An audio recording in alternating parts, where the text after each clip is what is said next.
खौफ की सड़क। इस सड़क पर सिर्फ एक ही उसूल लागू होता था, जो अंदर गया वो वापस नहीं आया। ये सड़क नक्शों में मौजूद नहीं थी, ना ही किसी सरकारी रिकॉर्ड में इसका जिक्र था, मगर मकामी लोग इसे बखूबी जानते थे। वो जानते थे कि इस सड़क पर सूरज डूबने के बाद कदम रखना गोया अपनी कब्र की तरफ चलना है। दिन के वक्त भी ये रास्ता बेजान और बोझल महसूस होता, जैसे ज़मीन के नीचे कोई ऐसी चीज़ दफन हो जो सांस ले रही हो। हमजा को इन बातों पर कभी यकीन नहीं था। वो एक सहाफ़ी था, सच का मुतलाशी, अफवाहों और तहव्वुमात का दुश्मन।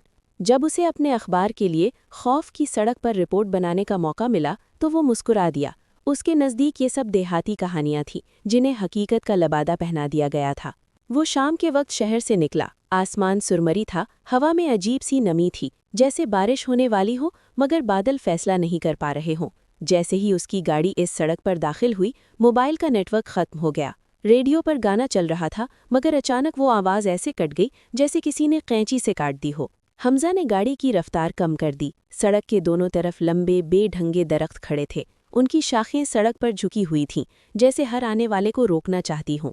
हवा के साथ उनके पत्ते सरसराते तो ऐसा लगता जैसे कोई आहिस्ता आहिस्ता सरगोशी कर रहा हो। हमजा ने घड़ी देखी, शाम के 7 बज रहे थे।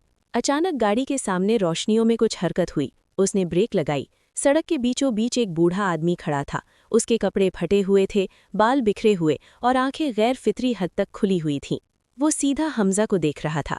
क्या हुआ बाबा? हमजा ने शीशा नीचे करके पूछा। बूढ़े ने आहिस्ता आहिस्ता हाथ उठाया और सड़क के आगे की तरफ इशारा किया। वापस जाओ। उसकी आवाज़ ऐसी थी जैसे कब्र से आ रही हो। हमजा हंस पड़ा। ये सब ड्रामा छोड़ें, मैं रिपोर्टर हूँ। बूढ़े के चेहरे पर एक ऐसी मुस्कुराहट आई जिसमें दांत कम और स्याही ज्यादा थी। तुम वापस नहीं जाओगे, उसने कहा। कोई भी वापस नहीं जाता। अचानक तेज हवा चली। आंख झपकने में बूढ़ा गायब हो चुका था। हमजा के दिल में पहली बार एक हल्का सा खौफ उतरा, मगर उसने खुद को संभाला और गाड़ी आगे बढ़ा दी। सड़क अजीब थी। वो सीधी जा रही थी, मगर महसूस होता था जैसे एक ही जगह घूम रही हो। वक्त जैसे रुक गया हो।